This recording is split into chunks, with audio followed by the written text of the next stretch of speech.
So now we are going to start our leadership development program.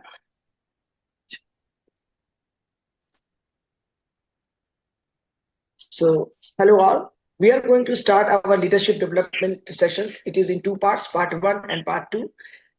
So we all know that during our postgraduate training in ophthalmology, we master diagnostics, learn surgical steps, build academic knowledge. We learn how to read an OCT, interpret a pentacam, calculate IOL power. But somewhere an important question remains, are we being trained to lead?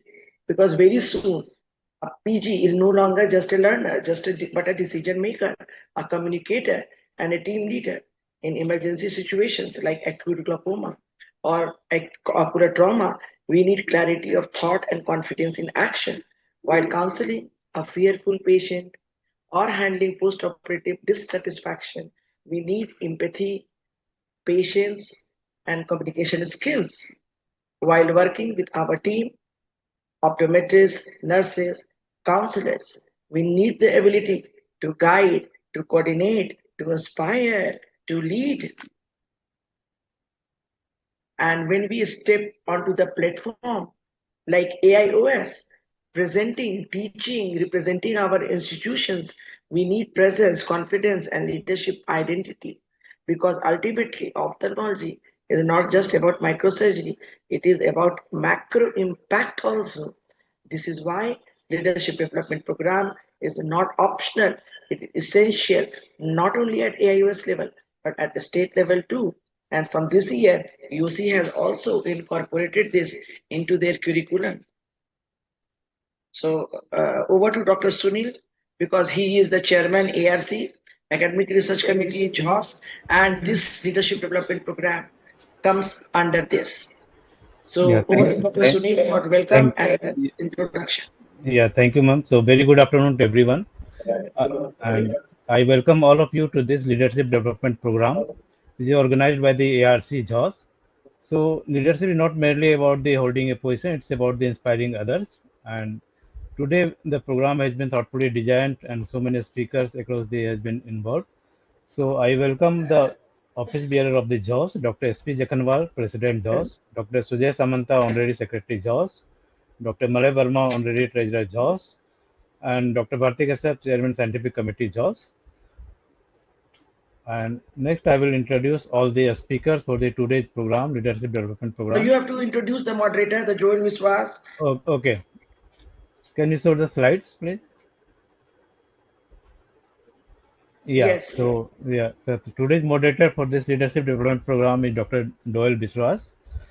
She is a cataract and refractive surgeon at Susrut Eye Foundation Research Center, and besides refractive surgery, her passion lies in creating out-of-the-box programs like pentathlon, ophthalmic, steeplechase, tall tales, walk the talk, the nation want to know, to name a few. So with her razor-sharp wit and quick repartee, she is known to hold the audience spellbound during her program. So welcome, Dr. Deol Biswas, ma'am, for moderating the session. Next. Premlata, next. Yeah, so next Premlata, CSC JHOS. Yeah, just before this, yeah. So the next moderator of today's program is Dr. Bhaarti Kashyap. She is the founder director Kashyap Memorial Eye Hospital, and she specializes in femto cataract and refractive surgery. She is the chairman scientific committee of our JHOS. She is the chairperson Women Doctors Wing IMA Jharkhand. She is also the organizing secretary of our forthcoming the midterm conference of the All India Ophthalmological Society. She has received so many awards, and mainly the Nari Shakti Puruskar Award from the Honorable President of India. So I welcome Dr. Bhaarti Kashyap ma'am as the moderator of the sessions. So let me welcome, introduce you also. So Dr. Sunil Kumar, under whom leadership this is being conducted. So we welcome our chairman ARC, Professor Sunil Kumar, HOD Rio Rims Ranchi. He is the medical director, Government Eye Bank and Chief Cornea Services Rio Rims Ranchi. He has done all his trainings from PJI. He has teaching experience from more than 17 years. He has published more than 50 papers in national and international index journals and presented papers, faculty talks, and instruction courses in various national and state conferences. He has so many awards to his name.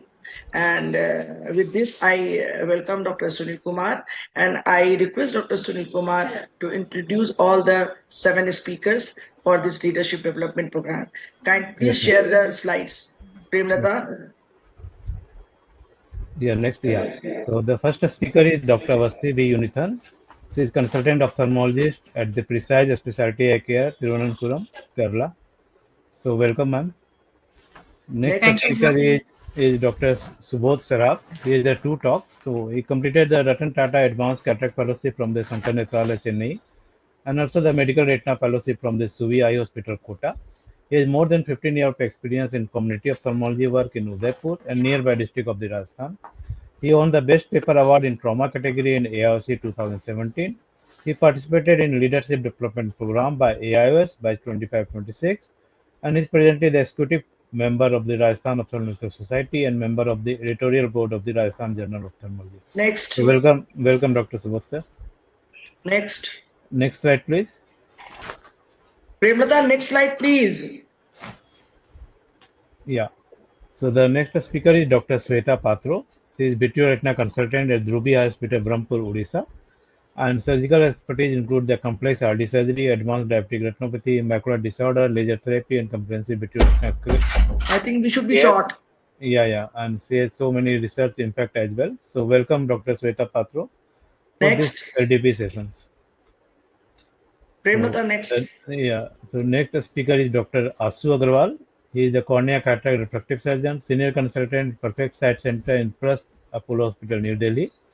And he is a seasoned ophthalmology with 30 years of experience, specialized in the cornea cataract refractive surgery. He has been associated with the leading institutions such as Venu Eye Institute, Eye Care Hospital, and Center for Sight. And is currently practicing at the Perfect Sight Center in Prasth, Apollo Hospital in New Delhi. Okay, next. Thank you. Next, please welcome Dr. Ashu. Welcome, Dr. Ashu. So the next speaker is Dr. Charuta Purnik. She is senior cornea consultant and founder director, Ocular Generis Biotech Private Limited. She is a fellowship trained cornea and ocular surface specialist with expertise in the medical and surgical management of the ocular surface disease, corneal infection, keratoplasty, and compressed cataract surgery. So I welcome Dr. Charuta ma'am for today's session. Next, Premlata. Yeah, so the next speaker is Dr. Souvik Barua. He's from Sankar Deva Nethralaya, Guwahati, Assam. He's a consultant comprehensive and community ophthalmologist, Sankar Deva Nethralaya, Guwahati. Yeah. So I welcome Dr. Souvik Barua. Yeah, we have to cut short on the introduction. Yes. Thank you, sir. Thank you. Welcome, Dr. Souvik Barua. So the next speaker is Dr. Kavita Dangra. She is ophthalmologist and cornea consultant dedicated to providing exceptional healthcare and leadership with the clinical community. So I welcome Dr. Kavita Dangra ma'am. Yeah, thank you. Next. Yeah, so I think we have introduced all the speakers. Yeah. And now I'm going to introduce quickly the chairpersons. We have Dr. Sophia Ahmed. She's the HOD of Bokaro General Hospital. Dr. Bhaarti Sharma. She's the HOD of Ophthalmology, Tata Main Hospital, Jamshedpur. Dr. Seema. She's the Senior Faculty of MGM Medical College, Jamshedpur. Dr. Nidhi. She's the Head Cornea Services, Kashyap Memorial Eye Hospital, Ranchi. Dr. Anindya Anuradha is the HOD of Ophthalmology, Bhagwan Mahavir Manipal Hospital, Ranchi.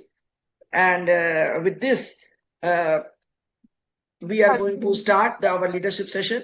Welcome, Dr. Deol. And Dr. Deol puts the house on fire. She's the best moderator of India. And all these sessions, like she mentioned, Pentalon, the nation wants to know. And she is one of the best refractive surgeon of the Eastern India. So welcome, Dr. Deol. Over to you, Dr. Deol. Good afternoon. Can you hear me? Yes, we can hear you. You have the program.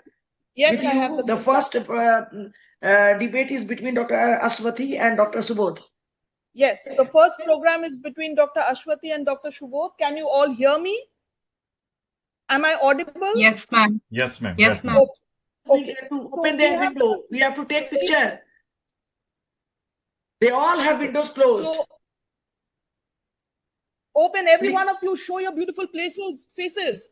You need to be. Please open the window. Deol. Shweta, Rashmi, Amar, Lalita, In your face. Nupur. Yes, the opponent. Hello. So are we ready to go? Yes, We ma'am. have some. Deol. We have some very. Open, Anamika, Amar, Rashmi, Shweta, Samiksha, Nupur, Adarsh, open. Open karo, window. Yes, good. Rashmi, Shweta, Samiksha. Right. While they're opening the window, I just want to say something.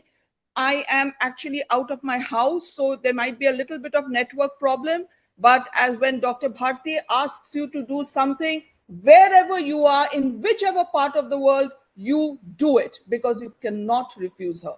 So therefore, in case I go off the network, please forgive me and please bear with me. But we have some very, very interesting debates. And I was telling Dr. Bharti that we should actually do this live because the topics are so wonderful. You are excellent debaters. I have just one rule in my debate: no unparliamentary language allowed, but you need to go for the jugulars of your vein of your opponent, because in my debate, I always want bloodshed. Okay? So we are going to start with the very first debate. Our speakers are Dr. Unnithan versus Dr. Shubodh Saraf. And the topic is very, very interesting. It says, should leaders always tell the truth even when it hurts? And when we talk about hurts, we mean it hurts the person who hears the truth as well as the person who is speaking it. So, and Dr. Bharti, we have only 5 minutes and no Yes. rebuttal time. Discussants are there. I will ask the discussants to come in. And let's go into it. Dr. Aswati is going to speak for the motion. She says that you should not tell the truth all the time. Dr. Aswati, let's hear you. Yeah, thank you, ma'am. Thank you, Jharkhand Ophthalmological Society and Bhaarti Kashyap, ma'am, for giving me this opportunity. Hope my screen is visible. Yes, it's visible. Yeah. Yeah, you can do So, slideshow. You can do slideshow. yeah. So I'm speaking for the motion. Leaders must always speak the truth, even when Dr. it hurts. Aswati, make this a slideshow. Yeah. I think I am in slideshow mode, ma'am. Yeah. Here it is not coming, the slideshow. Slides are not coming. No, it's not. Okay, 1 second.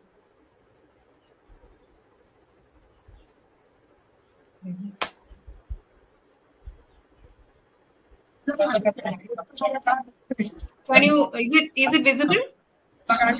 No, screen is not visible now. Screen Your is not screen is visible. no.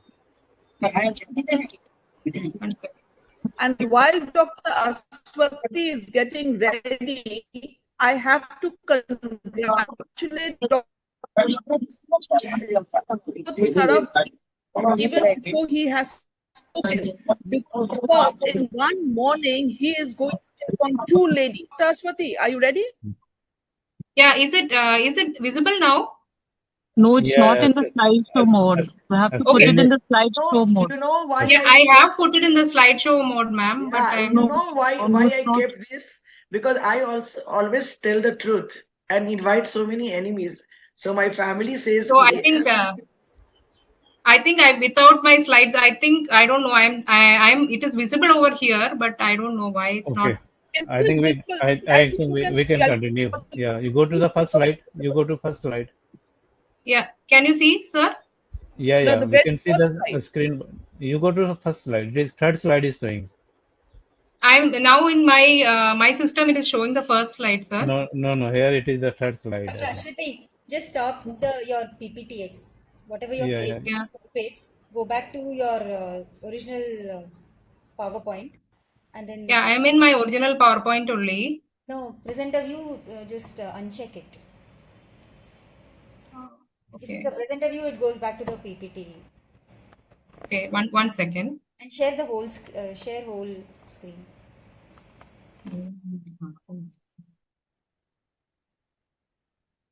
so Amar is in action. Good. Good.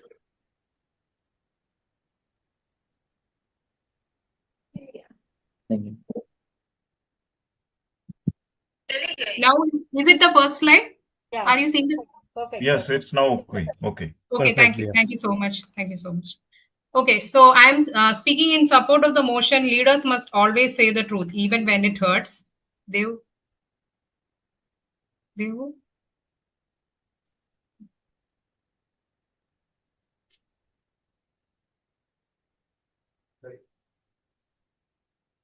Okay, so thank you for the opportunity.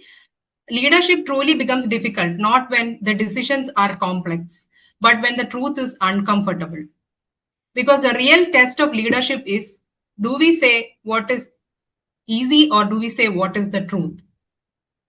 And a leader's greatest asset is not authority, experience, or intelligence, but it is trust. And trust is built on a simple foundation, the truth. The moment the leaders begin to hide uncomfortable realities or soften facts to make them easier for someone to hear, something subtle erodes. Confidence weakens, credibility fades.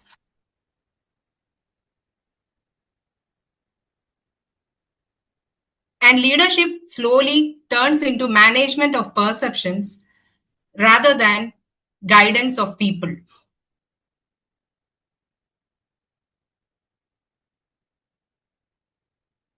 Speaking the truth,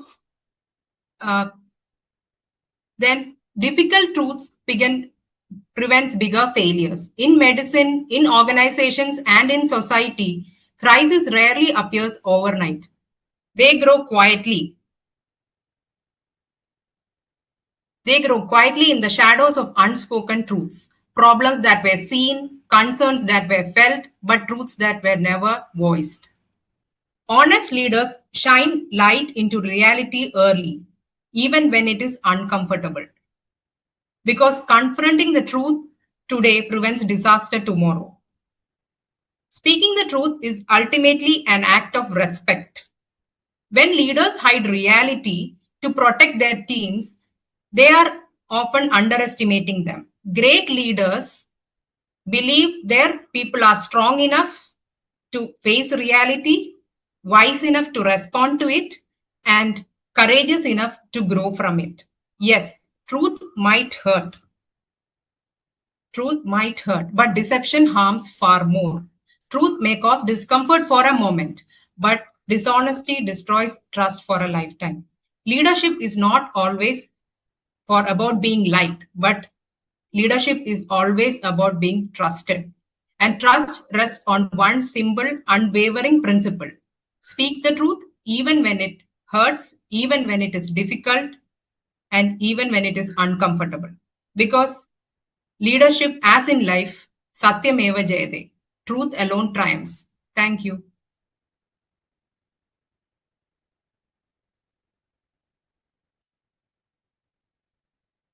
Dr. Subodh.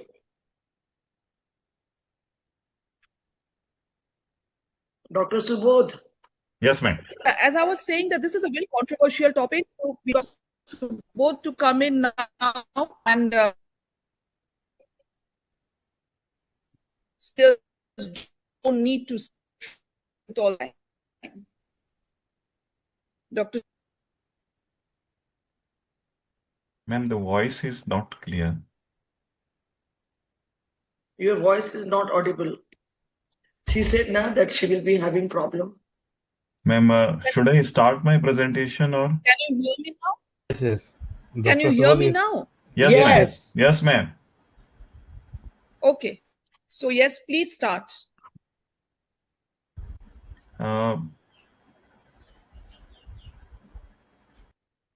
Ma'am, other participant should stop sharing. Yeah, I've stopped sharing. Okay, thank you.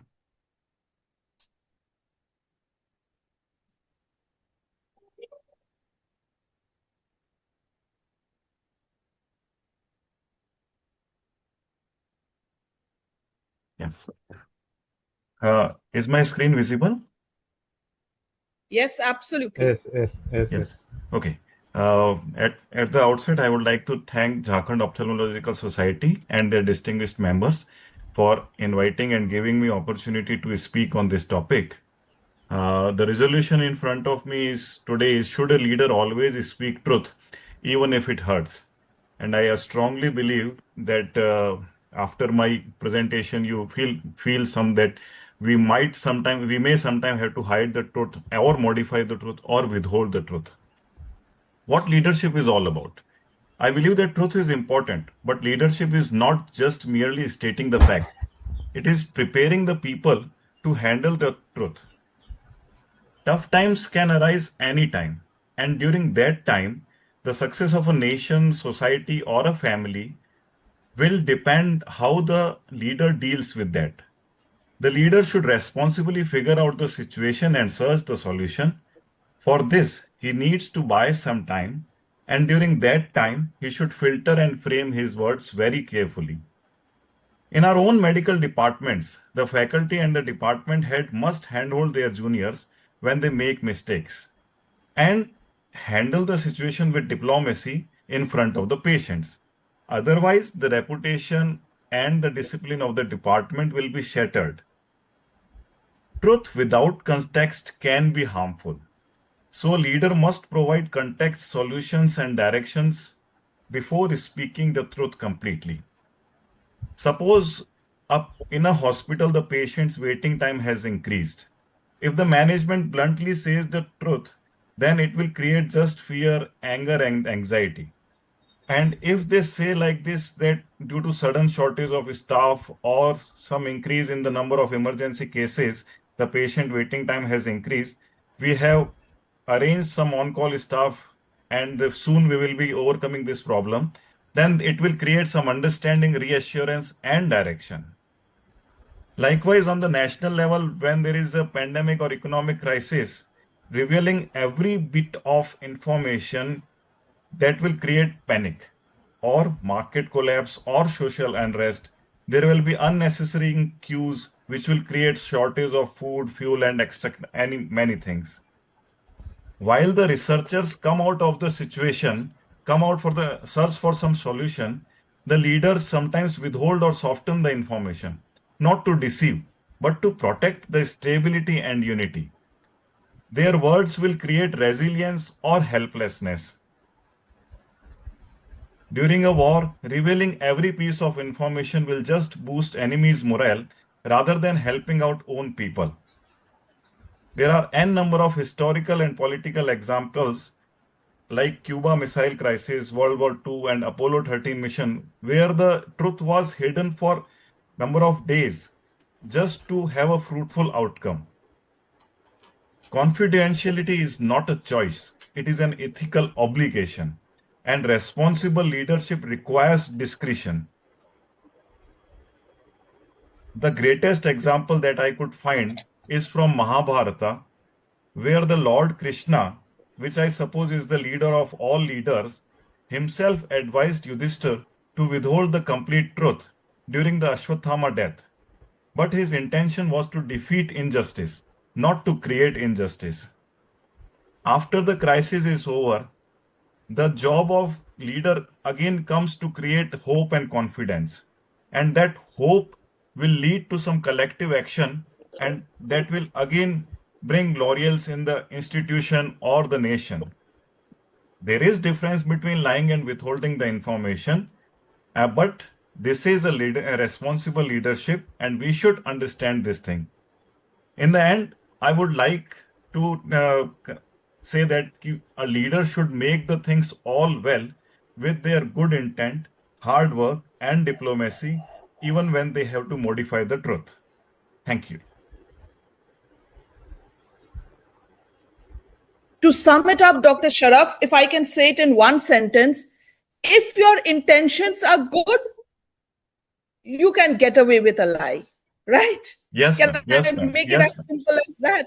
Yes, ma'am. Absolutely. Yes, so I would like to go to the discussant, and I would, do we have a discussant here? Dr. Bharti, can you tell us? Yes, the PG students are there. The PG students are there, and there is a 1,000 cash prize also for both the sessions. Yes, last we time. have. So, is there a name, any PG student who wants to speak Amar up? is there. Amar is there. Yes, good morning. Yes. Good morning, everyone. Good morning, Amar, everyone. I have a question for you based on. Okay, good morning. It's Good actually morning, afternoon. sir. Good afternoon. Actually, And I have sir, a question for you. your Mahabharat example was so good, sir. Can you not hear? Thank you. Amar, can you hear me? Yes, ma'am. Amar, can you hear me?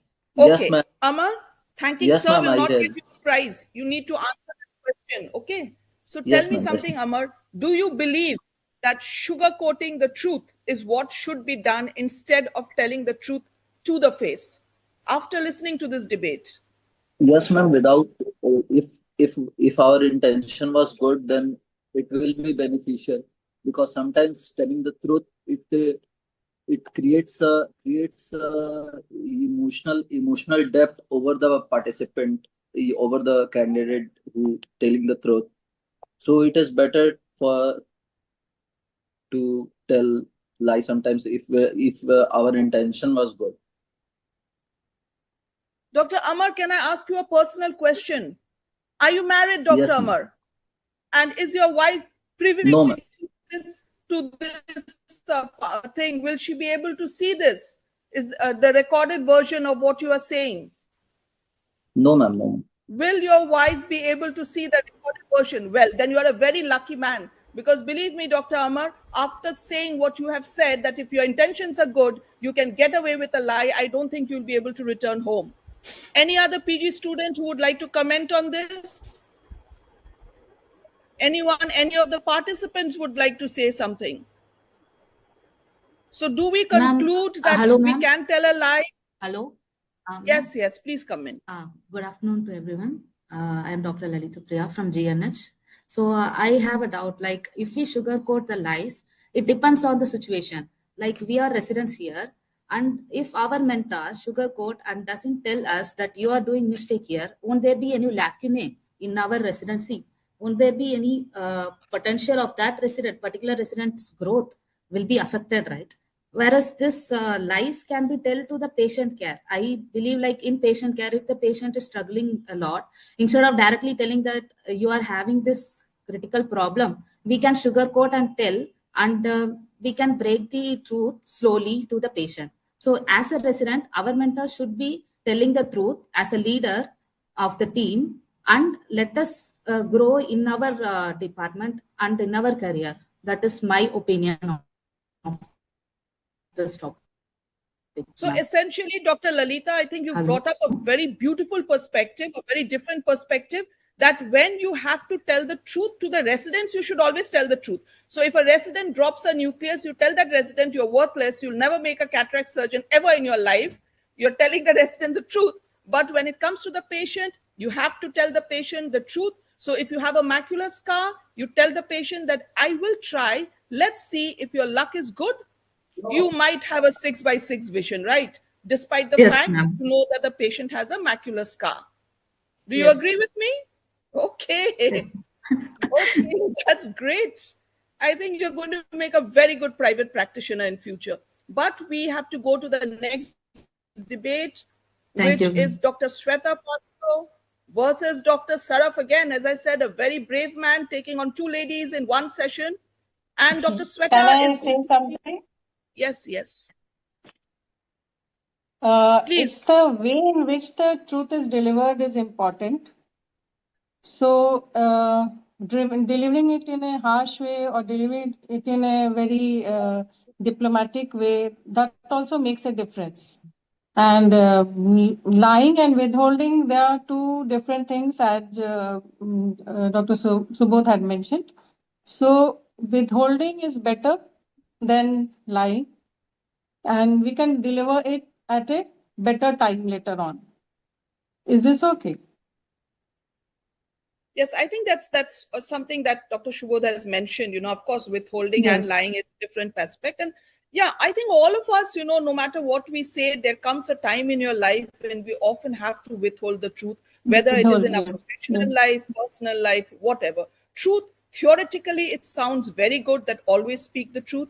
Practically, I don't think it's something that's, very palatable. Not always. Going on to our next debate is that, is society more critical of female leaders than male leaders? Oh my God, this is such a debatable topic. And I'm sure every female out here, I'm sure this entire group is divided. So speaking on the topic, we have Dr. Shweta Patra, and of course, taking her on, we have Dr. Sharaf. Shweta, ready to go? Yes, ma'am. Shweta, yes, let's hear you. Can you see my slides? We can't actually. Now?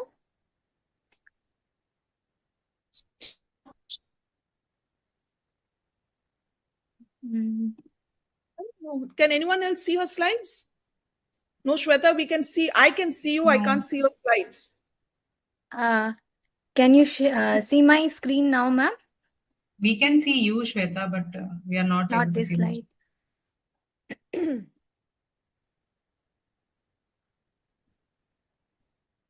Yeah. Now? Yeah, it's coming now. Yeah.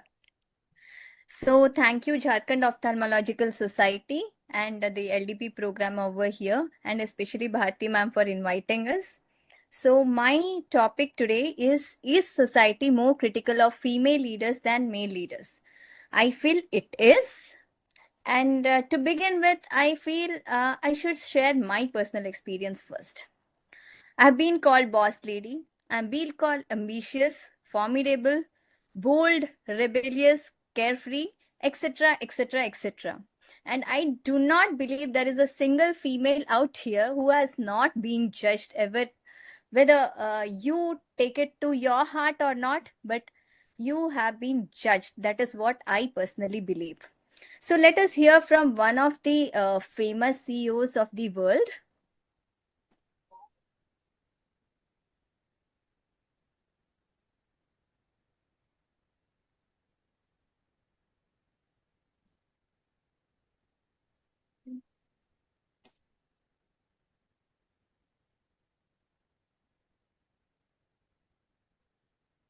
Audio is not coming, Dr. And now? Smita.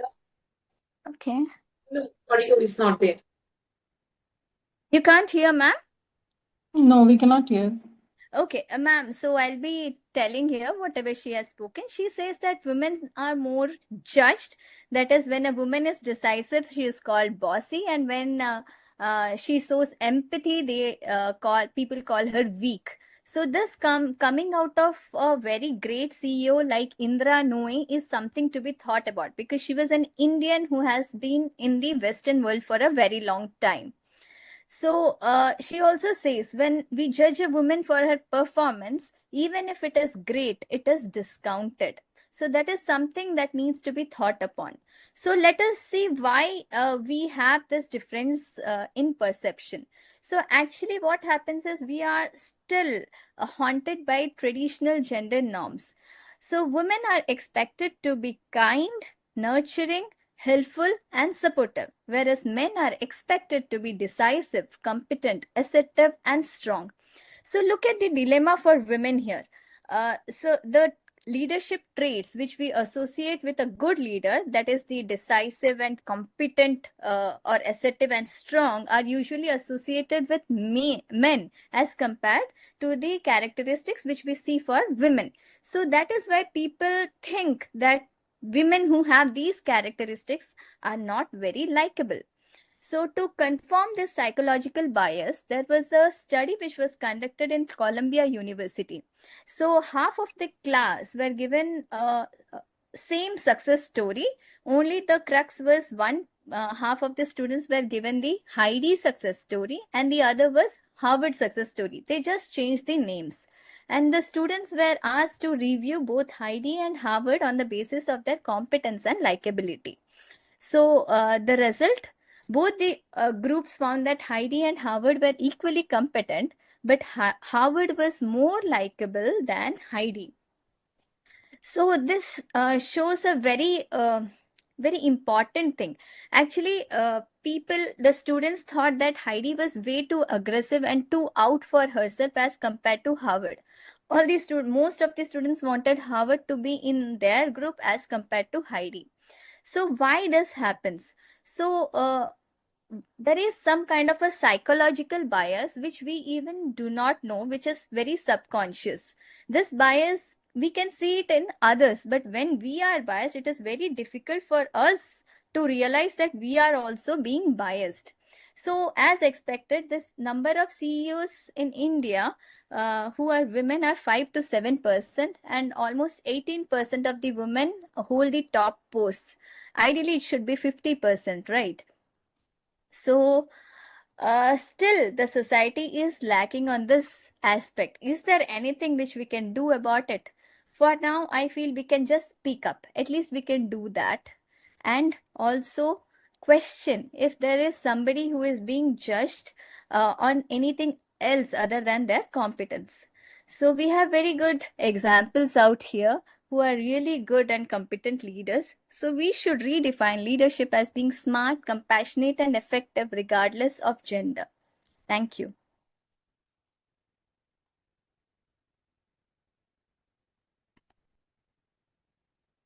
Okay, that was brilliant, Shweta. And you know, I was nodding my head so much that now I have a pain on my neck. Okay.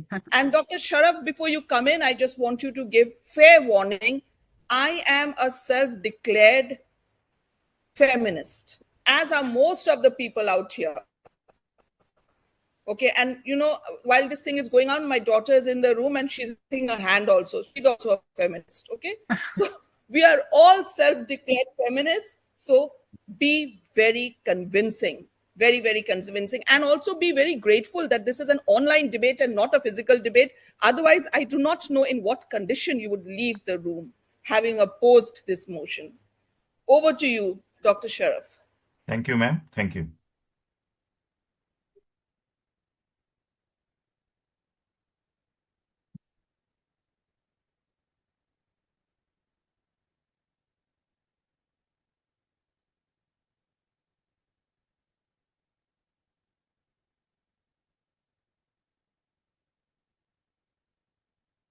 Is my screen visible, ma'am? Yes, yes, it's visible. Ma'am, you rightly said that I am debating against two female, but when Bharti ma'am said to me that Subodh, you can do it, so I believed in her leadership, and this is the way that female leaders are now accepted better than the I suppose male leaders. If we look into the history, then undoubtedly women have faced historical barriers in leadership. The challenges are real and should never be ignored. But the real question is, does society today judge female leaders more harshly than the male leaders? I would clearly say no. The modern leaders are increasingly evaluated based on the competence and performance, not gender. Women in ophthalmology have achieved excellence, have proved their leadership, and have gained respect. They have been conferred with the best of the national and international prizes, and they have achieved the highest of the position of even our own societies. In ophthalmology, women are respected for their skill, dedication, and vision. As we go to the higher positions, the criticism becomes higher. In the modern era of the internet and mobile, every decision made by the leader is instantly analyzed. The common factor is not gender, it is the leadership itself. Strong leaders make difficult choices, and these choices will inevitably create supporters and critics. You will be receiving up thumbs and down thumbs. But the important point is, when a male leader is criticized, we rarely assume that the criticism is based on gender. And suddenly, when the female leaders are criticized, we automatically interpret it as due to gender. This should not be there.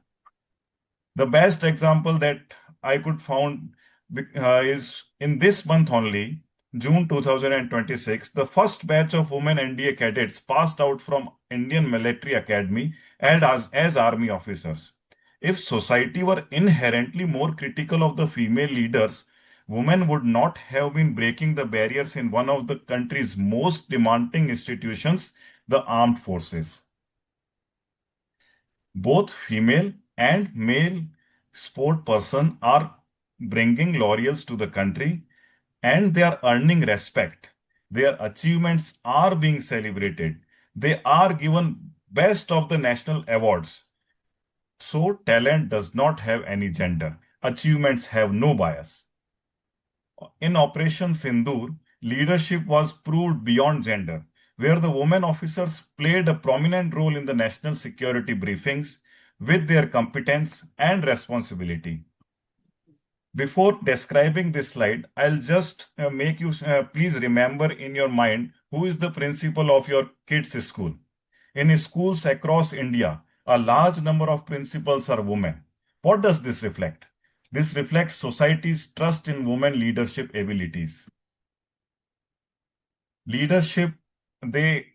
Female leaders prove themselves with their compassion, and the most important thing, I believe, is the merit. There are n number of examples such as Foreign Department, Finance Department, and even leading the biggest bank of India. So these all prove that merit is above all. Just as Shweta gave the examples, I will add on more examples to that business class that these leaders have proved their innovation, their impact has lasted, and they have transformed their business into a consumer-friendly brand. So the entrepreneurship transcends gender and impacts last forever. In the end, I will conclude the session, my talk, with the thing that the modern society does not criticize the female leaders. They believe that "Mari chhoriyan chhoro se kam hai ke?" The female leaders are the national pride, and we should believe this thing. Thank you.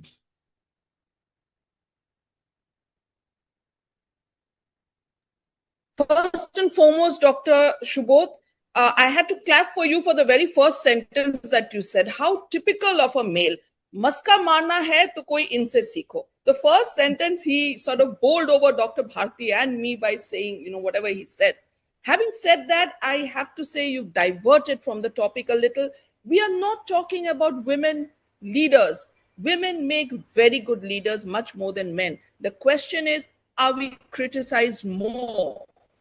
And when you're coming up with dangal, let me say, chori choda se kam nahi hai, but chori had to look like a choda, cut off their hair and do so much more. And despite that, they had all the catcalls. Don't forget that bit of it. So on that note, let me go to a discussant. Who will take up the gauntlet this time? Which PG student? Can I have a PG student volunteering? I don't have their names here, Dr. Bharti. Irshad. Amar. Yes, Irshad, Amar, Gagan. Irshad, let me hear your opinion on this. Irshad, if you are capable of giving unbiased, gender-free opinion, can you tell me? Irshad, are you there? Gagan. Irshad. They have all joined and they have nobody's responding. Trying to keep quiet. Anamika is there. I think all of them back home. Anamika is there. All of them have to go back home. Anamika, can we have you? Anamika is there. Lalitha is there. Yes, ma'am. Actually, it's a very it is such a topic, I guess, where there's a lot of to debate, but also the results are very clear that however change this society brings, still in India, women are judged and will continue to be judged no matter what the situation is. We have so many great women leaders amongst us also now in this session also, and we all know that women have to go through a lot of struggle and they have to really be very strong and just keep their ears off to come and reach the position in which they are in today. And sir, you very beautifully said and described. It was really very emotional and a good thing to just see how the women leaders were celebrated by you. And of course, we have great examples today. In both fields, we know Smriti is doing so good. And a lot of things are very nicely done, but still, women are judged because we know in a clinic, I'll just give you an example of a government setup. In a government hospital, as soon as a patient sees a female doctor, the first thing he will say is sister, didi. They will not say doctor, madam. बहुत कम बोलते हैं कि doctor, madam बोलेंगे. Otherwise, the first thing which comes out from their mouth is अरे sister जी ये बताइए वो बताइए, या फिर अगर आप देखो तो ये भी पूछेंगे क्या आप ऑपरेशन कीजिएगा, आप ही देखिएगा, कोई सर नहीं है क्या, ये नहीं बोलेंगे कि कोई मैडम नहीं है क्या, लेकिन जरूर बोलेंगे कि कोई सर नहीं है क्या. So you may be doing a lot, but still at the end of the day we are judged. And ma'am just put a very few nice words like boss lady and all. These are very true. We are judged. And also we know that women make great leaders. Like every guidance starts from our family, and we know the role our mothers play in making our future and in the development of a child. But also the society is changing, and we really hope that things become more easier for us in future. Thank you. That's all. Lalita? Ma'am, one more thing I need to add is like woman is judged, and also every woman, whichever field, if they are going up in their career, they are also having an added responsibility of taking care of the family as a sole responsibility. That is the biggest thing I see in doctors field also. I thought there is no equal share of responsibilities in household work or something. This is the one thing I have recently noticed. So I just wanted to add this point also. So you are from which medical college? I am from GNH, ma'am, CCL, Gandhinagar Hospital. Gandhinagar Hospital. You are right. You are right. She's absolutely right. She's absolutely right, Dr. Bharti. क्योंकि घर में आके no matter how many surgeries you have done, वो चाय तो तुम्हें ही बनाना है. तुम्हारी हाथ की चाय, किसी और की हाथ की चाय नहीं चलेगी, हाँ. So it will be तुम्हारी हाथ की चाय, and the day you don't make it properly, फिर चाय बनाना भूल गया क्या? So it doesn't matter. You can be the best surgeon in the world, but you need to make that perfect cup of tea. So I would like to just add a point here that the things are changing now. Also, our better halves and our fathers are also being very helpful in a homemaking, and they also make tea for us when we go back from home and my hospital. They make tea for us, and things have changed. See, Anamika, but there is no complete change.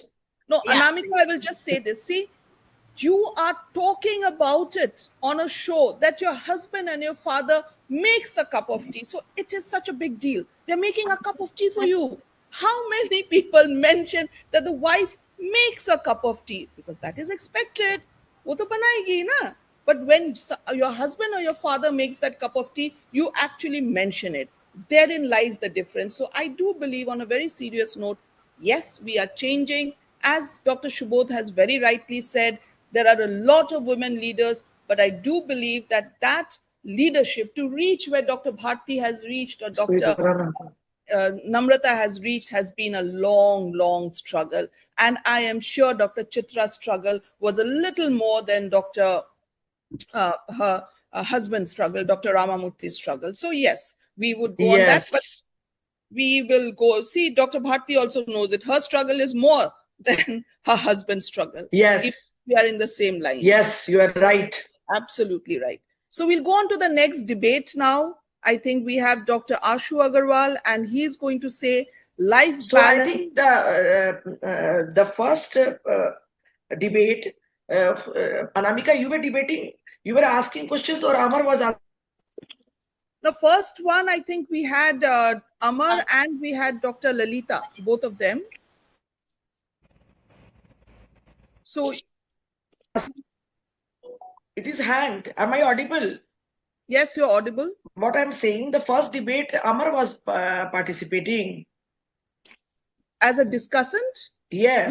We had Dr. Amar and Dr. Lalita, I think, both of them. Lalita and Anamika also discussed, but as Lalita came for the first time, we have I think winner should be Lalita, because Anamika is winner of 3 sessions. So the first session of LDP, the winner is Lalita from CCL. Thank you, so you have to come in the physical CME for taking the prize physically. Yes, Lalita.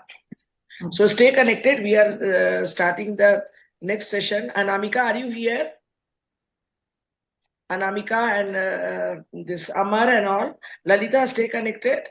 And we are starting the next session of leadership. Over to Dr. Deol. Leads to mediocrity. Let me be very clear. This is not an argument against health, rest, or family. It's an argument against the myth that greatness can be achieved by perfectly balancing effort and comfort. History tells us a different story. Excellence demands imbalance. Across medicine, science, arts, sports, extraordinary outcomes emerge from sustained, intense focus. Look at the Laszlo Polgar experiment. He immersed his daughters in a single domain, chess. No balanced childhood, no diluted focus. The outcome? Judith Polgar, the eldest, defeated world champions, including Kasparov and Karpov. Sisters became international grandmasters. This was designed imbalance, producing measurable excellence. Take Frederick Banting. He was a clinician. He stepped beyond his routine practice, worked nights, immersed himself in refining pancreatic extracts. The life-saving insulin was not discovered through balance, but through deliberate professional imbalance, and it transformed medicine forever. Take Michael Phelps. Relentless training. 23 Olympic gold medals. Champions don't balance life around excellence, they organize life around it. If we make balance the goal, it caps your ambition. It whispers, stay within your limits, protect your comfort, but mastery demands disproportionate commitment. Impose balance too early, and we trade depth for moderation. History repeats this pattern. Da Vinci had no separation between art or life and science. Vincent van Gogh, he produced 2,000 works in 1 decade. Nikola Tesla, his ideas have become infrastructure. Steve Jobs, his focus has become an industry. You can critique their lifestyle, but you cannot deny the outcome. From Abdul Kalam's life as a mission, Swaminathan's green revolution, Kurian's white revolution, Satyajit Ray's total immersion in cinema, G. Venkateswamy's eliminating blindness at scale, and Devi Shetty's transforming of cardiac care, India's progress too has been driven by purpose and not by moderation. Balance stabilizes society, imbalance transforms it. And herein lies the deeper truth. Humanity advances through intense phases of innovation that push limits and redefine our boundaries. Had we prioritized balance at every stage, we would still be managing symptoms instead of curing diseases. We would be sketching ideas and not building technologies. Civilizations move forward because a few, at critical moments, choose discovery over comfort. Work-life separation leads to mediocrity. Integration of service, of purpose, leads to brilliance. When balance is the destination, mediocrity is where we arrive. When brilliance and progress are pursued, balance must quietly step aside.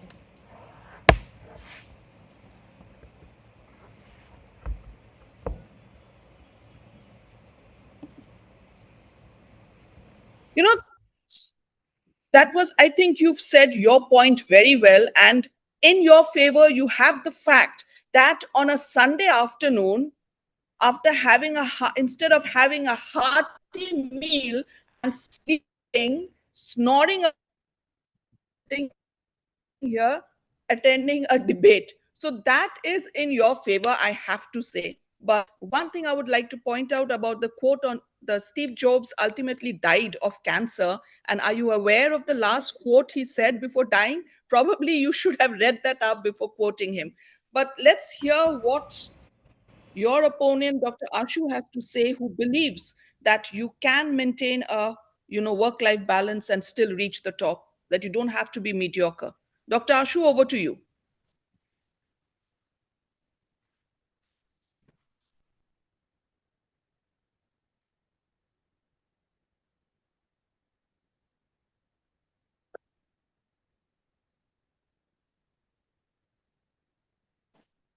Dr. Ashu?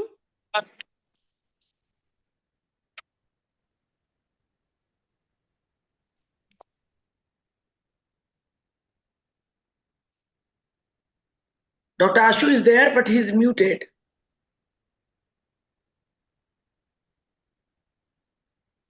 Ashu, you are muted. He won't be able to hear you. You'll have to call him up and tell him. Calling.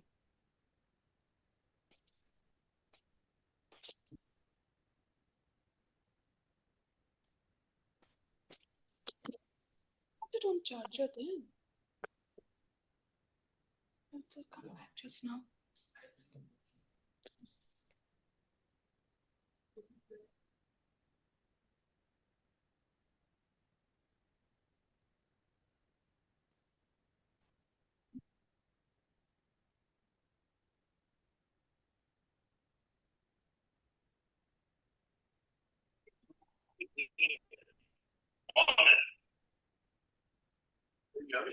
No, I cannot hear you. Nobody can hear you. Me, I'm not on mute. But we cannot hear you. Okay. Let me just check. Actually, we can hear you, but not clearly. We cannot catch what you're saying.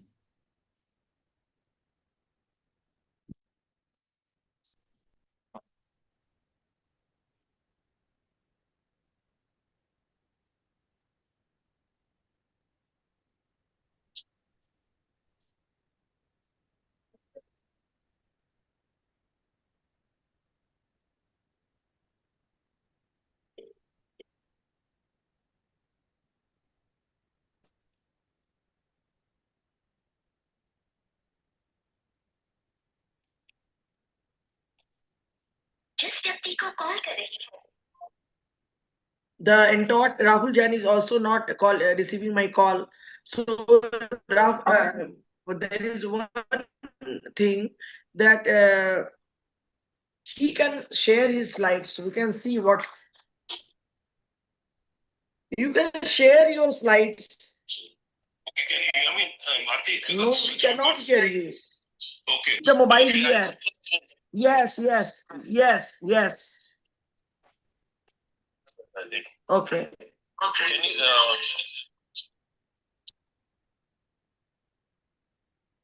Yes, please change the slides. Share the slides. can you slides now? Yes. Okay. I'm sorry about this technical glitch.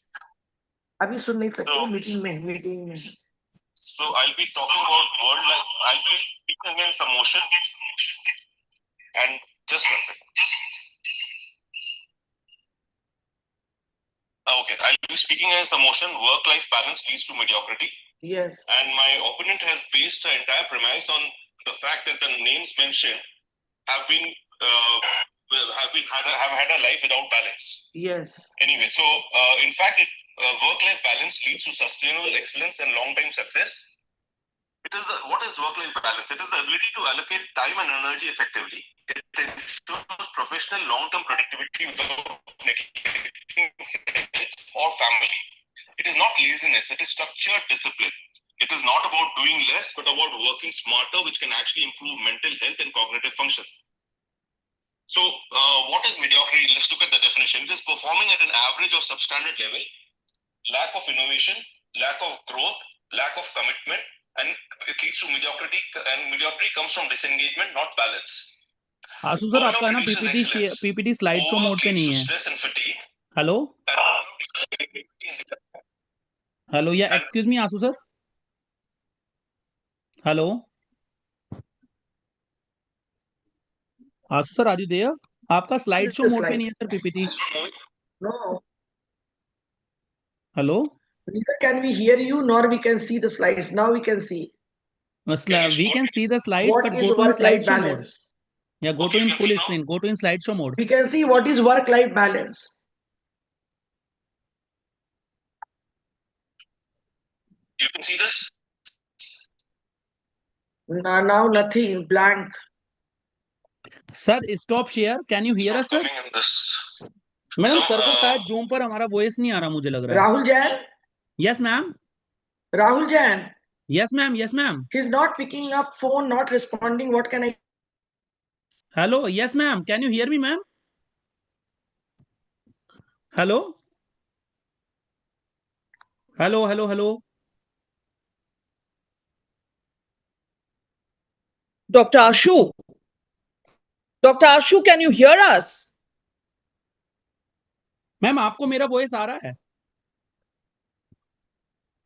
Hello. Yes, Rahul Jain, we can hear you clearly.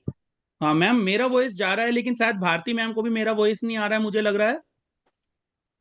और आपका voice हमें सुनाई दे रहा है clearly.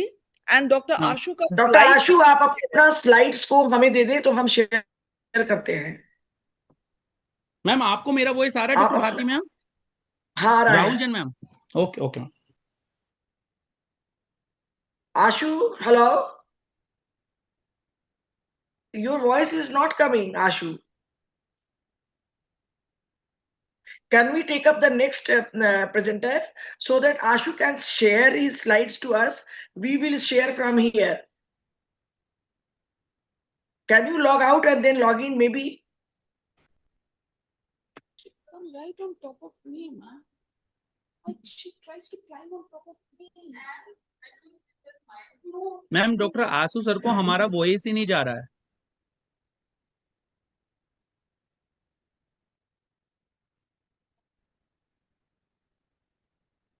अच्छा, doctor Ashu sir को हमारा voice जा रहा है। Doctor Ashu sir please say something, because we are unable to, no we can not hear you.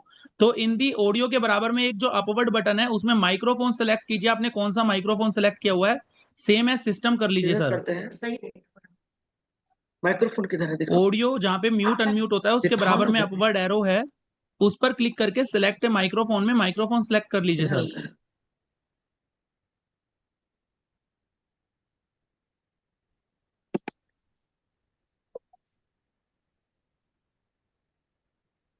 कौन बोलता माइक्रोफोन? माइक्रोफोन।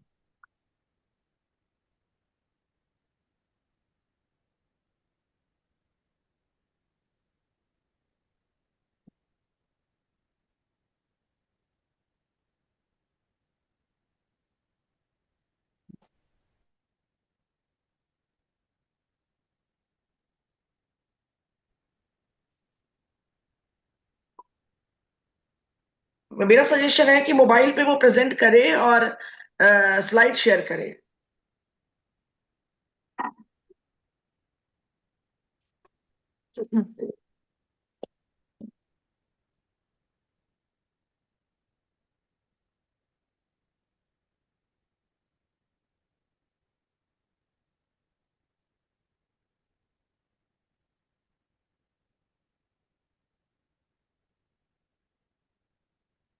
गाना अगर मुझे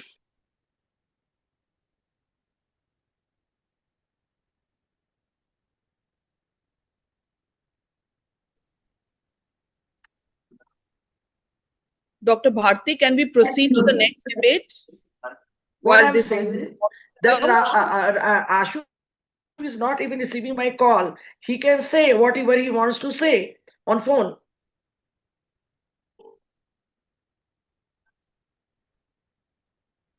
अभी मैं रिबूट कर रहा हूँ, रीस्टार्ट कर रहा हूँ। रीस्टार्ट कर रहा है, let him give 2 minutes. हाँ, रीस्टार्ट करो।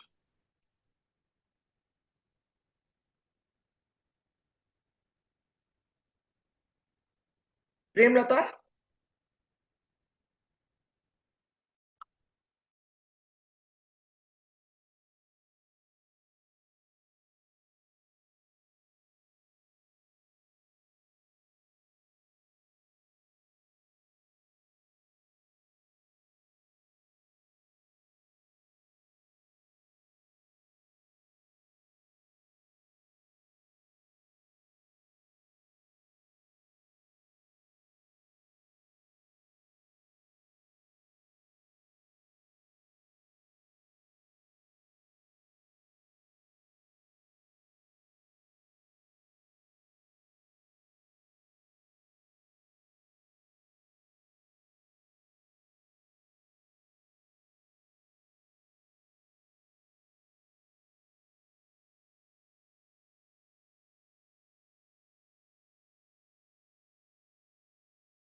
डॉक्टर आशु सर, आप है ना मोबाइल से ज्वाइन कर लीजिए जूम को, दैट वुड बी गुड।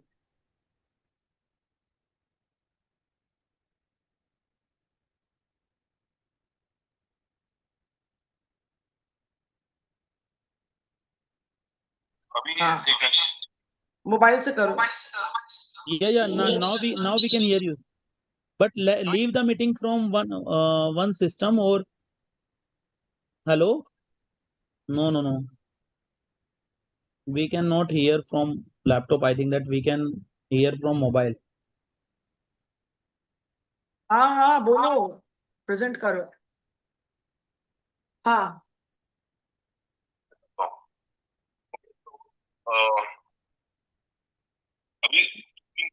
हाँ Okay, sorry for this technical glitch. So I'm speaking against the motion. Work-life balance leads to mediocrity, and in fact, it leads to sustainable excellence and long-term success. What is work-life balance? It is the ability to allocate time and energy effectively. It ensures professional long-term productivity without neglecting health or family. And it is not laziness. It is structured discipline. It is not about doing less, but working smarter. So what is mediocrity? It is lack of innovation, lack of focus. It comes from engagement balance. What is burnout? It overleads, and burnout decreases creativity and decision-making ability. Exhausted individuals cannot sustain peak performance. So let's look at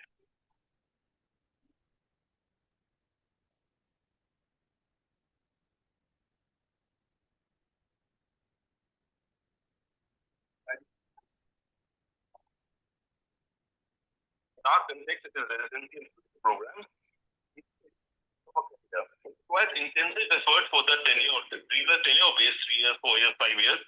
And this is the sprint phase. You run fast, you run hard, and this essentially should be a baptism by fire.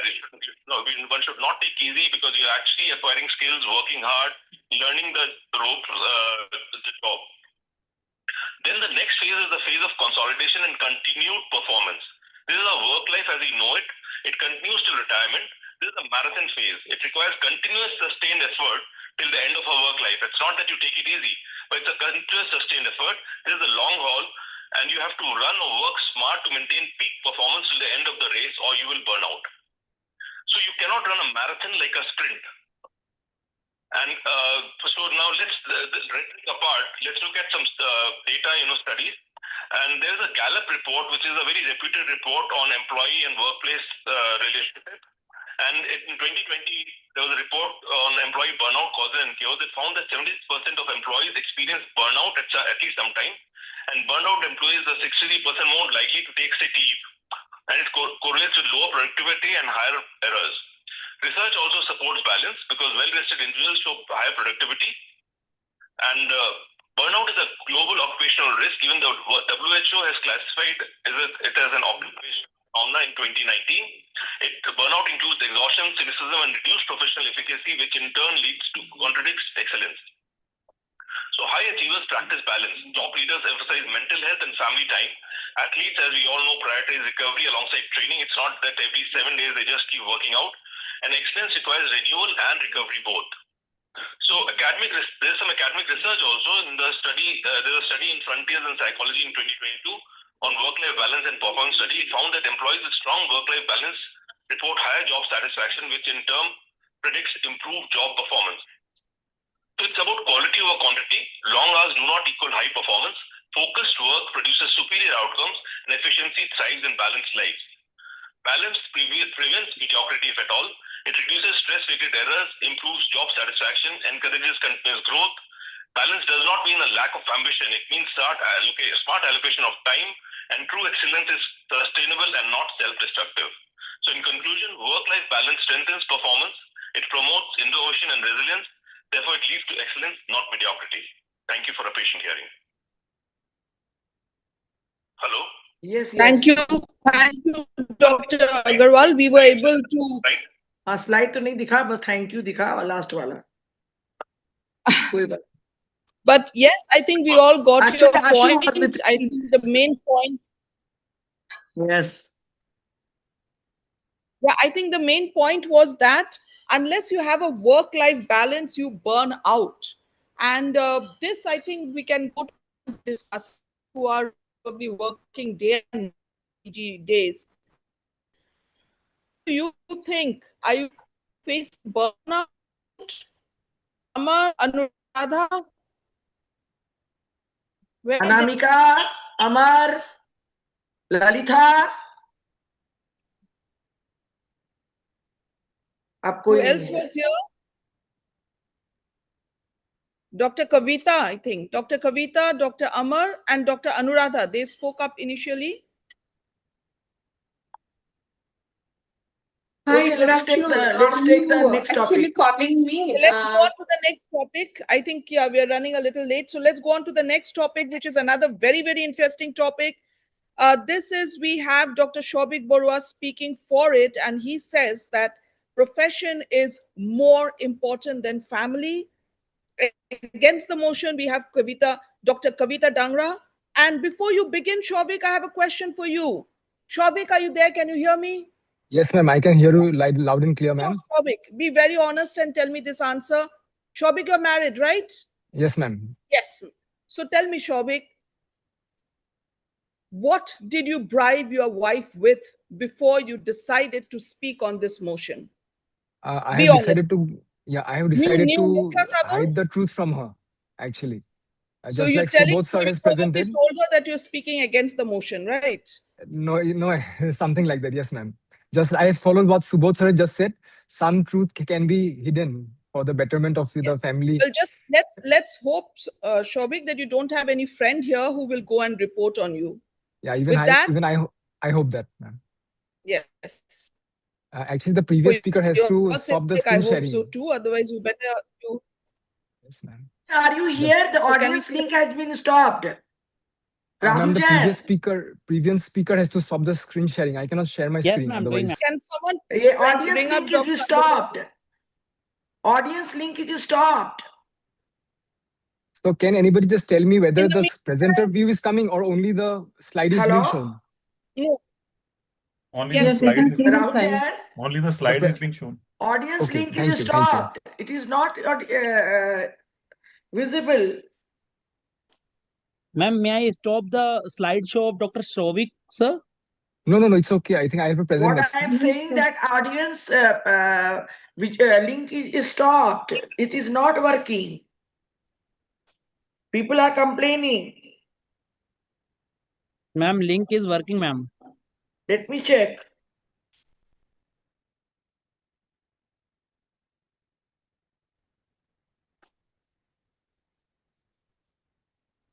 Okay. Audience link is working. Ma'am, you can see on the YouTube, ma'am. Okay, let me check.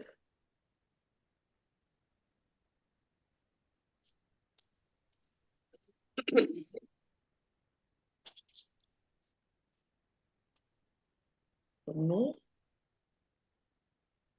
it is not working. It is not working.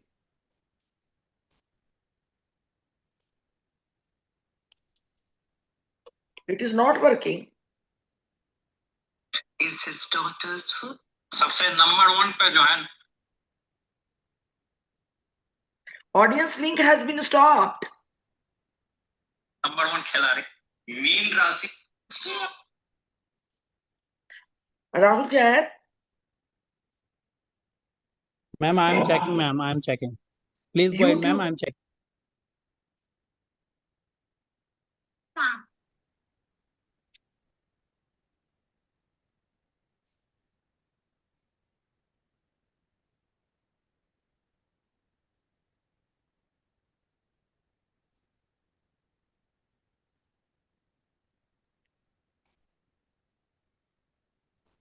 Audience link stop हो गया है. Audience link is stopped, not working. Neither it is coming. I am checking, ma'am. So we are waiting. Please go ahead, ma'am. I am sharing the link, ma'am. Please go. So you are sharing a new link.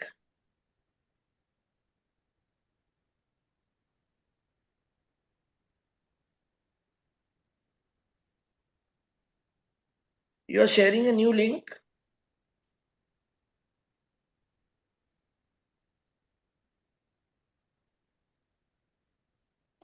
Okay, now I can see. Yeah, I think we can start.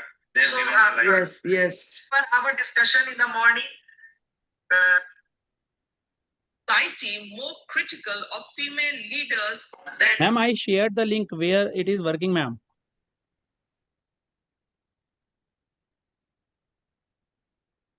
Okay, I'm sharing everywhere. What was the problem?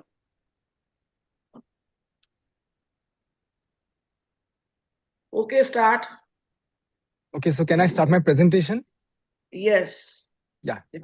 So good afternoon to all the respected Jharkhand Society members, panelists, respected moderator, and special greetings to my worthy opponent. So the resolution that stands in front of me today is that profession is more important than family.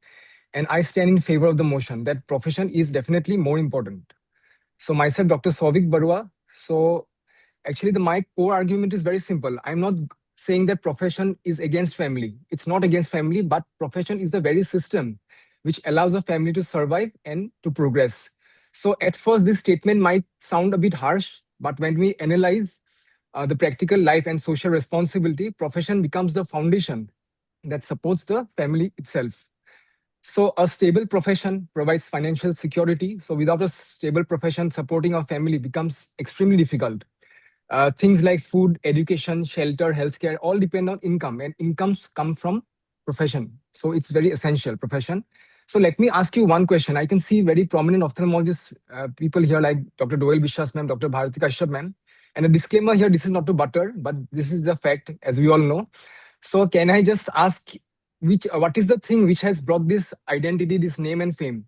Is it profession or your family? I think the answer lies there only. So a person is recognized in the society by their profession, not by their family. So profession gives purpose, dignity, and self-respect. So society functions because professionals can fulfill their duties. Again, we are human beings and we cannot be very selfish. We have to think about the society at large. So for a society to function, it's the professionals who has to work tirelessly. So just imagine if the doctors stop treating patients because of some personal issues, if the pilots cannot fly safely, if the firefighters stop responding to emergencies because of some maybe family commitment, so how will the society function? So society only functions through professional responsibility. And let me not talk about soldiers. So we know how much their contribution is and what their, how much they are serious about their professional life. So profession creates long-term stability and creates opportunities. Thereby, career growth happens, which leads to better living standards for the family.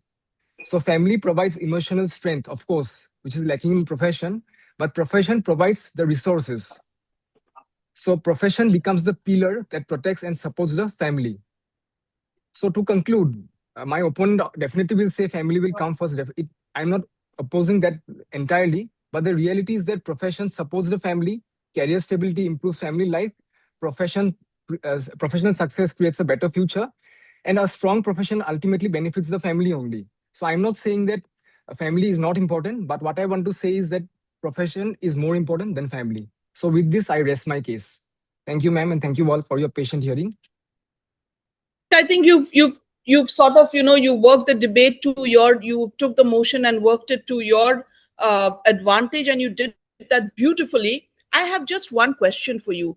When we're talking about profession and family and balance and all, it is often seen and heard that when there's the husband and wife, okay, it is like both cannot this thing for their profession at the same time. So one has to stay at home. And as a rule, it is always the wife who stays at home. So I'm going to ask you a question again. I want you to answer honestly, like you answered before. How does the concept of a home husband appeal to you? How would you like to be a home husband, house husband rather, like you have a housewife who sits at home, lets her husband, take the career, move ahead, earn, become the professional, earn and support his family. If the thing is turned and you had to sit at home, allow your wife to become the professional while you look after the children and the house and, certain till the children are of certain age. Would that appeal to you? Would Definitely, that ma'am. appeal to society? Definitely, ma'am. If the system is like that, one of us has to compromise, and I can definitely choose to compromise for the betterment of the family. But again, that main motion, that profession is more important, because whatever she'll earn, that will only help us sustain the family, because I'll be the home husband then. So definitely I'll be comfortable with that. But this motion, that profession will still be more important than family. Okay. So you are very comfortable with the idea of being a house husband. That was Yes, very, ma'am. very honest of you. Yes, And ma'am. very, very brave also to say that. This is very nice.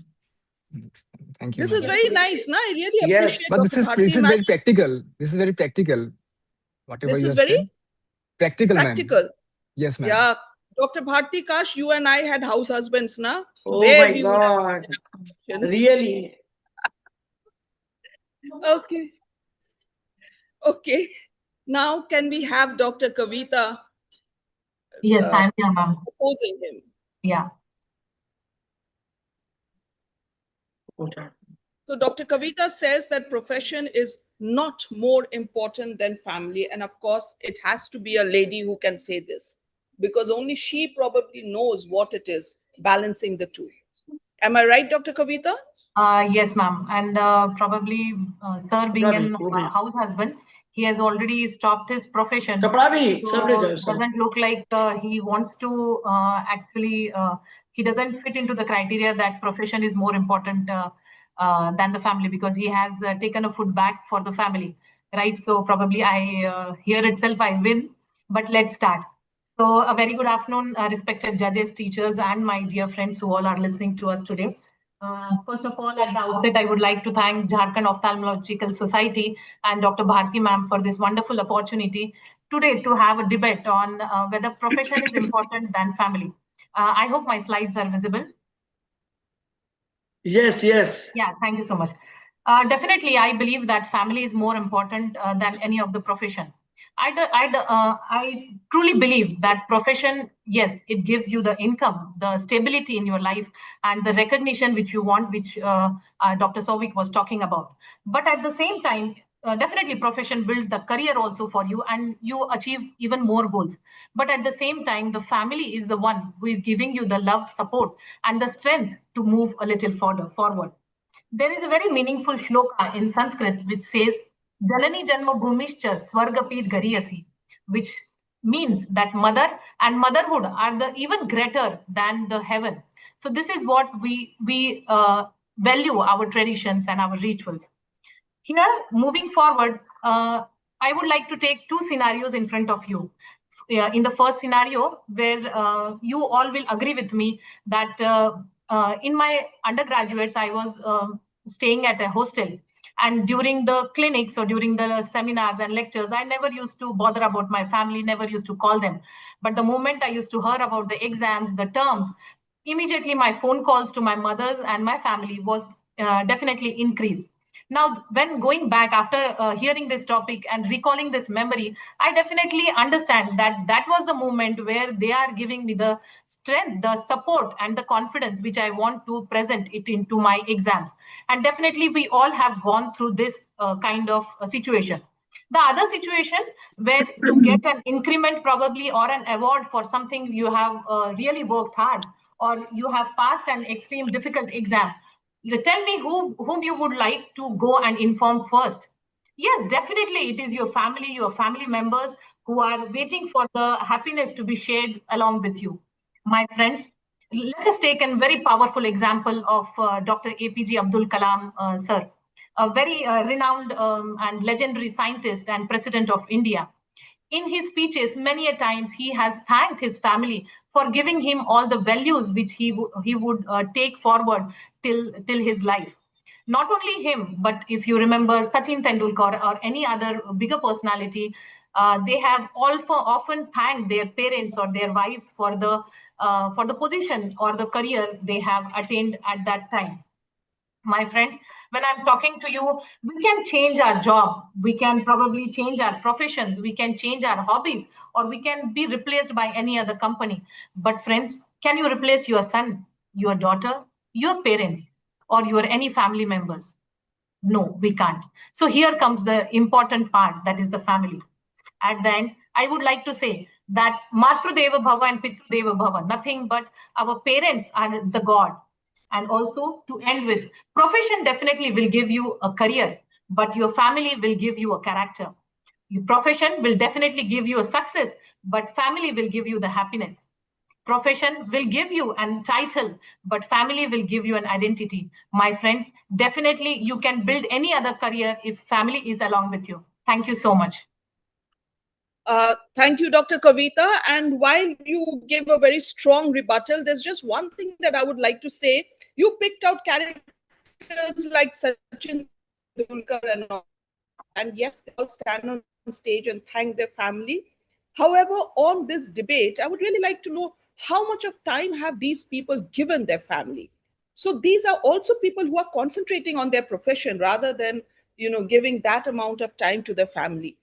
And on a lighter note, I would also like to say something that profession, whether profession is more important or not, but you can definitely reach the peak of your profession if you don't have a family. For example, our prime ministers, Mr. Sri Atal Bihari Vajpayee, never married, Prime Minister of India. Modi ji, married, left his wife, Prime Minister of India.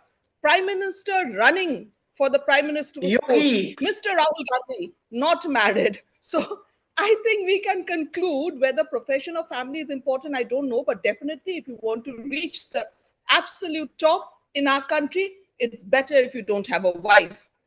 But on that, can I go on to the discussants now? This was a very interesting topic, profession or family. So can we have, are the youngsters now, can they hear? Are they available? Amar, Anuradha? Namika, all have left. Is the time? All have left? No, Anamika is there. Anamika is there.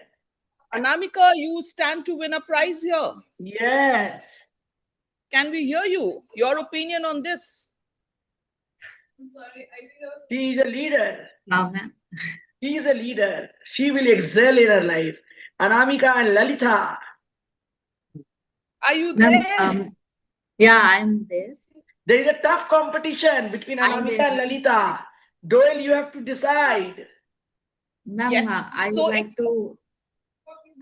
would like to add on a point that I feel like profession is important. I mean, family and profession both are important for an individual. If something is happening in profession and we need somebody to vent out and we need somebody for support, so that support system is family definitely. So I feel like in a profession, in a career for a girl like me, I need family support to go and excel in other fields without worrying about anything. Hello? You need family support, right? But what about I you believe that. to your family? The debate was never about whether you need family support. The debate is whether you give your profession more importance or your family more importance. What do you think? What do you do? What your family does for you? What do you do? Yeah, the thing is, Lalita, are you a PG student? Yes. First year. And is your boss listening? No, ma'am. Is your boss listening? Then whatever you say, we will take it with a pinch of salt. Our boss is not here. Okay, good. So you can speak your mind now. Your boss won't know, even if you say your family is important. No, ma'am. Career is important, and family support is very important. That's not what I'm family saying. Support. Is your family more important or your career important? Don't try to twist it. What is important for you? Lalita, you'll make at a this, wonderful At this point of time, I feel like career is important. Yes, that's the point. So you are saying career is more important than your family. Anyone else who wants to debate this? And for this, instead of going to the PG students... Ma'am, can I say something? Yes, Hello, please. am I audible? Yeah. Yes, you're audible. Ma'am, how many of you, if they're successful in the profession, they're happy, if they don't have a family life, happier? And how many of you know who are very happy in the family, but their professional life is struggling and they're happy? Actually, there is nothing to debate here. You need both to be happy. You need one thing to be, make you unhappy, but actually you need everything to be happy. So I really don't Actually, this think is a it has to be debate. competition. If I could add one point, if I could just add one point. So actually what I feel is that, of course, happiness is important in life. But when we talk about the basic things in life, roti, kapra, makan, that comes from, I think, profession. So after happiness is something, higher mental function. Of course, happiness is definitely required, and definitely family contributes to your happiness more than the profession. Even I believe that. But the question resolution was, which is more important, profession or family? And the basic needs, roti, kapra, makan, food, shelter, all these things, healthcare, Profession. I think comes from profession more than family. Profession. That's my point of view. So that's true, but one more point is there, that even if we get all these things, like heights of success, heights of money, and heights of peace, and you're reaching the top of your profession, but if you don't have someone to go back to and share your stories and share your happiness and sorrows with, life is not No, complete. I No, you think need a it's family. not You need a there. family, It's but which is not more there. important? It's there, which is more important. Family, even I need, obviously, but which is It's more not important? saying that everybody should become a Modi or a Yogi or a Atal Bihari Vajpayee. Means priority. Yeah, exactly, ma'am. That's the point I want to make. Priority. How During the can we initial say? stages, career has to be given most priority, because otherwise you won't be able to create a good profession for yourself. Later, when you reach a certain height in your profession, at that time you have to balance both the Like two. I will give you example. I will give you example Hello. from my own hospital. There are two retina fellows. One is senior, one is junior. The senior retina fellow has left her family in Dubai, and for the last 1.5 year, she's here. I'm not saying she's a yogi or a Modi or a Atal Bihari Vajpayee, but then quite a bit prioritization she has done. The junior retina fellow has joined, and she has left her 1.5 year old baby at home, and a very small baby, and she's doing a very hard fellowship, because you all know that retina fellowship is a very demanding fellowship. So maybe for the protection of the family, for the future better standard of the family she's doing, but right now both of them are prioritizing the profession over family. So I think it is the matter of time. Also means a stage of life. Absolutely, ma'am. Yeah, There yeah, comes a stage of absolutely. life where you have to Yes. prioritize the profession just to provide better for your family. And if they start thinking, yes, there's a stage of life, because even I know the story of an India Anuradha. She left her child with her brother and went abroad for a glaucoma fellowship. So this was prioritizing her profession for giving a better atmosphere and better standard of life to the family only. So it depends at what stage of life you are in. So sometimes the profession gets priority, and sometimes the family gets priority. So it depends on the stage of life. Even I Ma'am, have very done nicely a explained, lot ma'am. prioritization of the Yeah, yeah. profession over the family, and I have done a lot of fellowships leaving my very young child at home. So it And depends on the sometimes stage we of prioritize life, which family stage you also are in. over profession. If at this stage, if not at this stage, if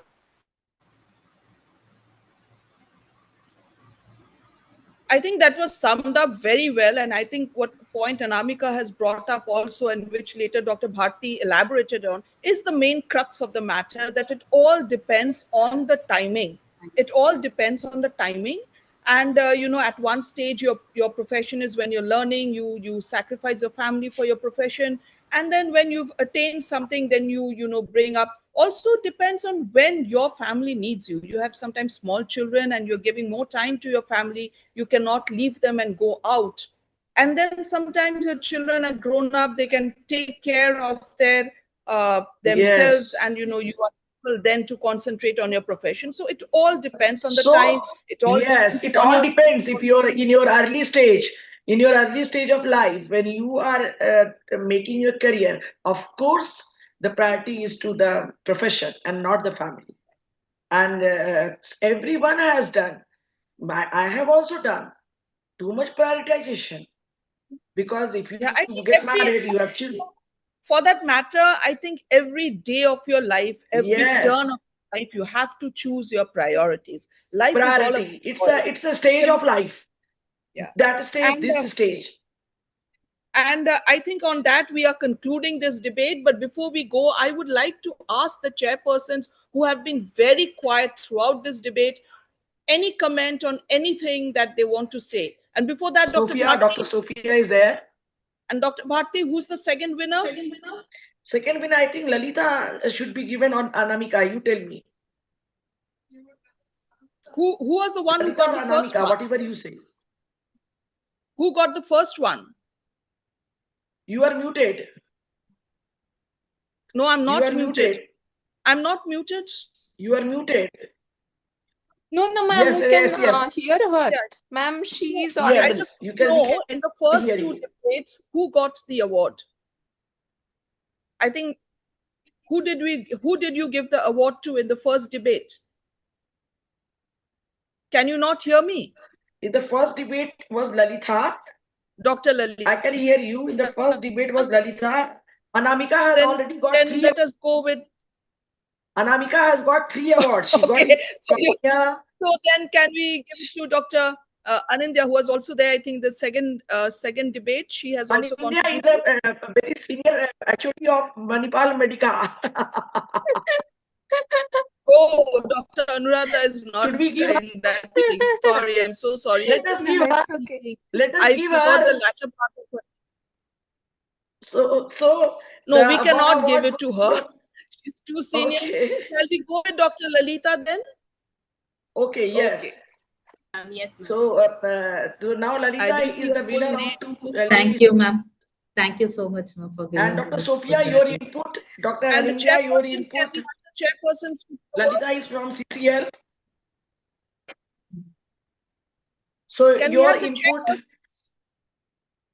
Can we have the chairpersons putting Sophia, in? Dr. Sophia. She's the Dr. HOD Sophia, of. Please consider Dr. Anamika also. Students working under her, MS as well as DNB. Dr. Sophia, you are Yes, muted. Dr. Sophia, we cannot hear you. No, I'm unmuted. Hello? We can hear you. We can hear you, Dr. Sophia. Oh, okay. So it was a wonderful talk. Time listening to all of you, and especially Dr. Deol. And what we come to the end is when the leader has to say the truth, he has to be a good manager. That is the main point in that. And then to work for work-life balance, you have to work smartly. And to profession is important, or the family is important. It is at different times, both are important. So we have to judge accordingly and work accordingly. I think, yeah, that's a very balanced overview. Is Dr. Nidhi there? Nidhi, are you there? I'm there. No, I'm talking about Dr. Nidhi, not you, your daughter-in-law. I would love to hear her. She's a wonderful debater. Is she there? Dr. Seema Kumari? Oh, she was there in research methodology, but she's not here. Okay. Let me call her. Anyone else? Ma'am, just I have a small question. Can I ask to all of you, whoever wants to? Yeah. So, ma'am, the first thing, regarding the truth that you discussed, that the discussants, they all discussed, okay, we should be revealing the truth only when it is required and not when it is not required. Fine, it's very good to manage others. What about ourselves? There are many times when we can't reveal the truth, but we know what is the truth. So in that case, how we manage our self internal conflict that we go through. Ma'am, Yes, can I please. answer this? Sure. Ma'am, in Pegasus, we were taught the first line that were taught is challenge your inhibitions. So to be a successful leader, we have to challenge the inhibition of telling the truth always and instantly. So we have to prioritize the things, and in this way we can get out these thoughts of your own mind. That's my saying, ma'am. What Dr. Sharaf, are you trying to say that now you have to lie to yourself also? Like, in the sense that you have No, to ma'am. hide the truth from No, yourself? ma'am. No, ma'am. Not Because lying. what No. she's saying, what she's saying is that, yes, you can sugarcoat the truth to your patient, to your student, to whoever else, to the rest of the world. But at the end of the day, when you're standing in front of the mirror and looking at yourself, do you keep the truth from yourself? Do you accept the truth? And if you accept the truth, how do you deal with that? Is that what you're asking, Dr. Anuradha?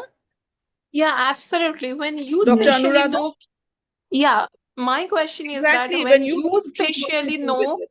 that something you could have done better, but you have not, how do you manage that place? Dr. Anuradha, can I suggest something on a very, very light note? This is, take it with a Absolutely. pinch of salt. It's a Yes. humor. A glass of wine. A glass of wine. I think that will help you at the end of the day. And what if you I don't get drink what at you're all? coming. Start. There's never a time to learn something new. So learn something new. But I totally get where you're coming from, and I think this is something that all surgeons have to struggle with. No matter what we tell the patient, we come back at the end of the day, we have to live with our own conscience, we have to live with ourselves. And I think as experience grows, you learn to do that more and more. I do remember when I was starting off as a refractive surgeon, and how grating on the nerves a refractive surgery is, because you have to give the patient 6x6 or 6x9 vision. There were days when I was sure that I'm going to leave my profession, I'm going to go away, I'm not doing another surgery again, never doing another LASIK again. But as you gain experience, you get used to the fact that you are, at the end of the day, just a human being. And the way I console myself is that I did my best. This has happened with me also. This has I think we have to everyone. wait for the next opportunity and do better if you feel that if you have that will that we haven't done better. She mentioned the refractive surgery. This has happened with me. It's not about doing better. Doing. Right, because If you have the guilt that we could have done. listen. Our patients are immediately they want 6x9, 6x6, and I remember one patient had a very, very steep cornea. I should not have taken that case. It was early days, 2006, 2007. The patient was a teacher from Sivan, and there was a very small free flap. I returned the money and I deposited the flap. His vision was the same, but just because I took up a wrong case and showed him hope, that troubled me so much that I was in depression for 1 month. So it has happened. Refractive surgery also is very. Yes. So I think we all go through this, and as for next time doing better, sometimes even if you do your best, surgery is something, and something that I always tell my patients, that I'm going to try my best, but I'm not God, I'm just a human being with a certain amount of skill. So I cannot promise you 100%. And that is something that we have to learn ourselves also, that this God complex that we'll be perfect every time and we'll always be successful, and that the only we shouldn't thing promise 100%. Absolutely. The only thing we can do is give our best and then just hope that everything goes well. Because the end of the day, Thank you, ma'am. And very nice presentation, that very nice discussion. Brings us to the end of a wonderful, wonderful debate. Absolutely. And I would end it with one request to Dr. Bharti. These topics were wonderful. The debates were wonderful. But please, can we have a physical one in future somewhere? Would make wonderful debates. I think so. Do you agree with me, the rest of you? Let me prepare before Anamika leaves. I will plan one of the debates in Ranchi, and we will invite you. So I'm honored. I'm honored. So we have to do with the local speakers, and Dr. Sophia has to come also with her gang. Sophia, over to you for the vote of thanks. A very good afternoon to all. It's my privilege to do this vote of thanks on behalf of Jharkhand Ophthalmological Society, and I extend my heartfelt gratitude to all the eminent speakers who have been sitting for such a long time with us and sharing their thoughts and presenting their thoughts with a short and crisp presentation. And to start with, I'll thank Dr. Avasthi, Dr. Shweta, Dr. Ashu Agarwal, Dr.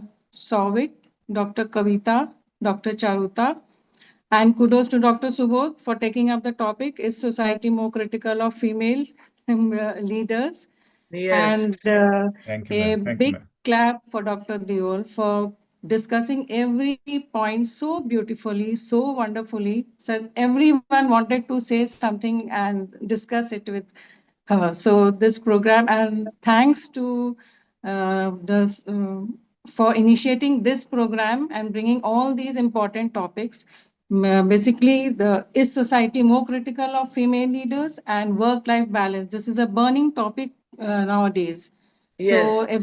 thank you to our CSC, Dr. Bharti, and our ARC chairman, Dr. Dr. Sunil. And a big thank you to all the audience who have been sitting with us throughout the session. Thank you, Dr. Deol. Especially yesterday we had till 12 o'clock. The session stretched too far, too long. Yes, yesterday. but it was interesting and very important. Interesting. PG fishbowl is actually very, very interesting. This is a new concept. Otherwise, PGs are not engaged. The fishbowl is the concept where the PGs are very much engaged. Engage and interact with the mentors, yes. And I'm really thankful. Thank you all. Yes. Thank you to all of you. Thank you to Deol. She took time off and she joined. She is traveling. And the thank you note is already been given by Dr. Sophia. So it's the time to move now. Thank you so much. Thank you all. Thank you all. Thank you all. Thank you. Thank you, ma'am. Thank you. Thank you, It was a everyone. wonderful Bye. time. Thank you, ma'am. To everyone.